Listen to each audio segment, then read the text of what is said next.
بسم الله والصلاة والسلام على رسول الله. الصيف دخل ودايما عايزين ناكل حاجة ساقعة. هنجيب 4 بواكي من الجيلي، ونجيب حلة فاضية ونحط فيها 4.5 كوباية من المية، ونسيبها تغلي على النار. وال4 بواكي هفرغهم أول ما المية تغلي، ومجرد ما المية تغلي أنزل عليهم بال4 بواكي. هفضل أقلب كويس خالص لحديت ما الحبيبات بتاعت الجيلي دي تفك خالص، واكون مجهزة 4.5 كوبايات مية تاني. ان كل باكو من الجيلي بياخد 2 كوباية مية، كوباية سخنة وكوباية من الحنفية عادية بعد ما بيغلي. طبعا احنا هنا بمجرد ما اتفكت كل الحبيبات بصب عليها 4.5 كوبايات التانيين، يعني كده انا حاطة 9 كوبايات مية في 4 بواكي جيلي. هفضل اقلب فيهم كويس خالص لحديت ما يبدأ المية الباردة اللي نزلت عليه دي تربط تاني وتغلي.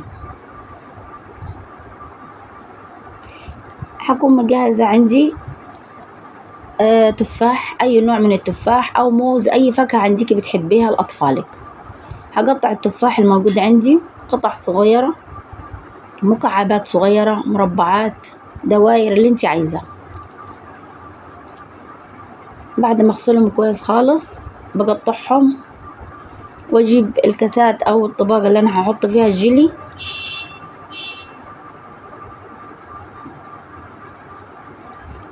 طبعا بطلع البذر اللي في التفاح وبنضفه كويس خالص.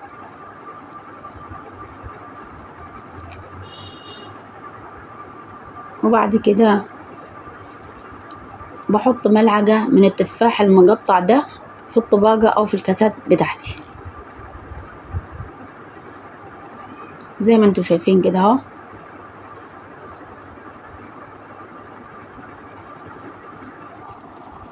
طبعا فاكهة الصيف كتيرة، ممكن تعمليه بأي فاكهة.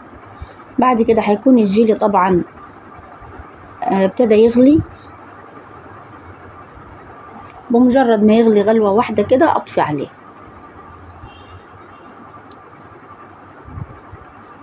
بعد تحريكه حركته كتير وغلى طفيت عليه كده الجيلي جاهز للصب.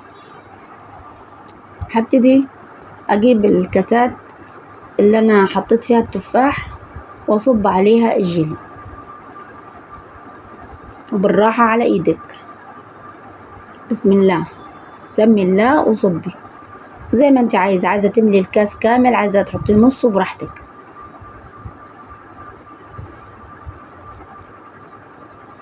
طبعا على طول التفاح اللي قاعد بيتلون بلون الجيلي ده، سواء احمر او مانجا او اي حاجة، فراولة يعني او مانجا او اي نكهة حباها انت وولادك اعمليها. طبعا انا بعد ما بخلص الصب ده ببتدي اسيبه على الرخامة شوية يهدى، وبعد كده بحطه في التلاجة من تحت. اول ما يبرد بحط الكاسات دي في الفريزر لمدة نص ساعة بالظبط، نص ساعة.